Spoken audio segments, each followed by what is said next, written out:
Olá, aluno. Rafael Moreno, professor de Física. E hoje a gente vai falar sobre um comportamento anômalo da água. Para falar disso, a gente vai precisar ter como referência uma aula anterior minha, que eu vou colocar num link da descrição, mas é a aula que fala sobre dilatação superficial e volumétrica. O que a gente vai precisar dessa aula? Materiais, quando aumenta a sua temperatura, tendem a se dilatar. Então, vamos só tentar relembrar disso. Imagine que eu tenho um material a uma determinada temperatura. Esse corpo vai ter um determinado volume. Se eu for representar isso num gráfico, eu posso fazer isso da seguinte forma. Gráfico de volume por temperatura. Lembra que esse ponto carrega duas informações. Uma informação da temperatura e do volume. Se eu aumentar a temperatura, eu vou ter outro valor para volume. Lembrando, volume é medido em metros cúbicos, temperatura pode ser medida em Celsius, Kelvin ou Fahrenheit. Se eu aumento a temperatura, eu causo uma variação no volume do corpo. E isso é gradativo. Se eu aumentar um pouquinho a temperatura, eu aumento um pouquinho o volume do corpo.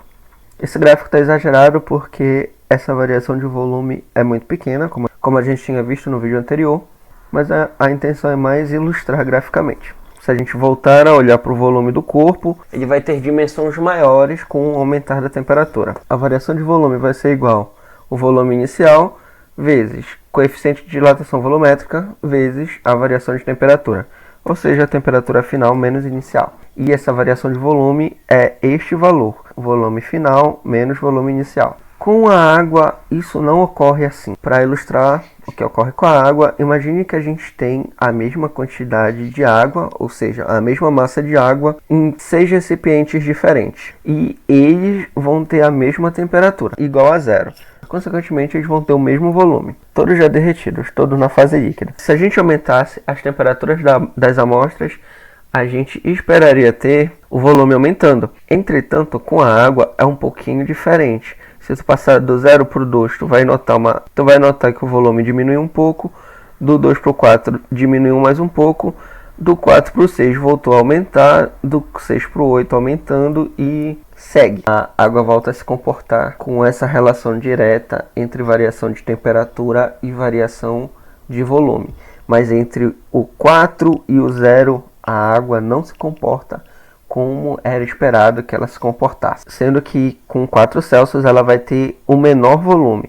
Lembrando, densidade é igual à razão de massa por volume, massa medida em quilograma ou grama, volume medido em metro cúbico. Densidade é igual à razão de massa por volume. Se tu diminuires o volume, tu vais aumentar a densidade. Então, quando a água chega a 4 Celsius, ela vai ter o menor volume e também vai ter a maior densidade. A pergunta que eu espero que esteja no seu coração agora é: por que isso acontece? Então, se a gente tiver uma amostra de água acima de 4 Celsius, essencialmente a gente vai ter moléculas de H2O.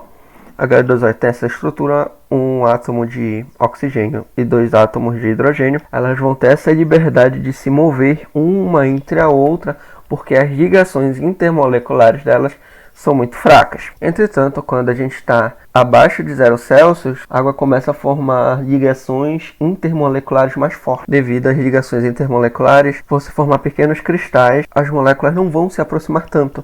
Então vão formar pequenos vazios dentro desses cristais de gelo. Então, entre 0 e 4 Celsius, a gente ainda vai ter preservado alguns desses cristais de gelo. Então, ainda existindo moléculas livres para fluir, a gente ainda vai ter alguns vazios dentro dessa estrutura cristalina formadas por essas ligações intermoleculares. A gente vai precisar representar isso graficamente. Imagina que isso era o normal que se acontecesse com a água. Tu aumenta a temperatura, tu tens um acréscimo de volume. Era o que a gente esperava, é o que a gente abordou na aula anterior, e é o que a gente esperava que acontecesse com a água. Entretanto, com o derretimento desses cristais, então imagina que aqui a 0 Celsius tu tem os cristais formados, e à medida que a água vai esquentando, esses cristais vão se desfazendo, tá? Esses cristais são microscópicos, tá? Não são cubos de gelo, são microscópicos, muito pequenos. A gente vai ter a superposição desses efeitos. Aqui entre 0 e 4, a gente tem o derretimento dos cristais, e entre 0 e 100, a gente vai ter a água tendendo a se dilatar. Entre 0 e 4, a gente vai ter esse comportamento de dilatação anômala da água ocorrendo. Então, se a gente expandir esses gráficos para outros valores de temperatura, a gente vai ter isso aqui. O gelo, devido à grande formação desses cristais, vão ter espaços vazios dentro dele e por causa disso a gente vai ter gelo boiando quando a gente coloca na água. Justamente porque o gelo tem um volume maior para uma mesma massa e, consequentemente, volume maior, uma densidade menor. A partir do momento que ele chegar no zero, a gente vai ter esta curva aqui.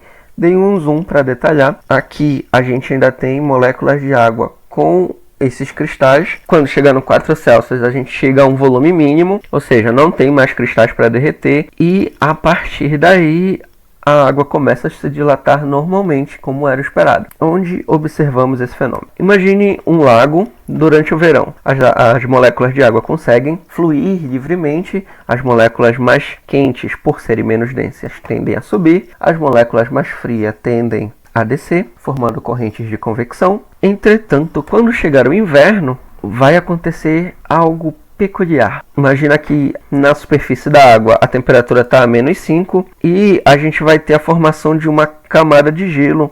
Aqui, mais uma vez, o gelo é menos denso que a água, ele tende a flutuar e se acumular próximo à superfície. E como a água a 4 Celsius é mais densa do que as outras temperaturas, ela tende a ir para o fundo. Uma consequência disso é que os peixes dessas regiões vão tender a se manter no mais fundo possível, justamente por essa água ser um pouquinho mais quente comparada com as águas da superfície. Outra coisa, o gelo é um ótimo isolante térmico. Então, o que vai acontecer aqui é que se prolongar esses períodos de frio, essa camada de gelo vai ficar gradativamente mais espessa, ou seja, vai consequentemente conseguir isolar ainda mais esses peixes no fundo da água com essa temperatura. A existência desses peixes e da configuração da água assim permite que existam comunidades inteiras, tanto de pessoas trafegando sobre essa camada de gelo, animais que se alimentam desses peixes no fundo da água e seres humanos também que vão sobreviver dessa pescaria.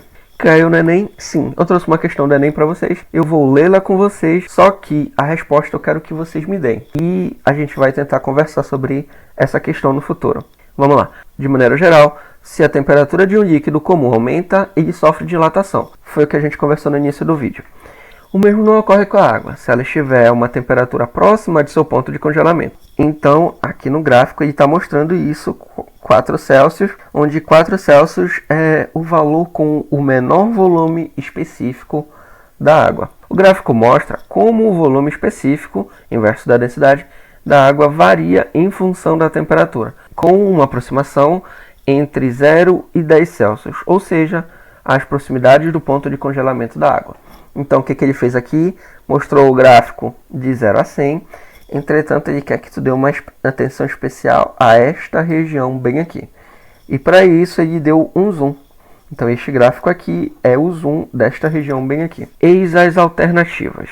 Responde, coloca as respostas no comentário e a gente tenta conversar sobre isso. Era isso que eu queria falar. Os livros que eu consultei foram esses aí. Especialmente o Física Conceitual, de onde eu tirei algumas imagens. Sempre muito respeitosamente, professor Rafael Moreno. Até mais.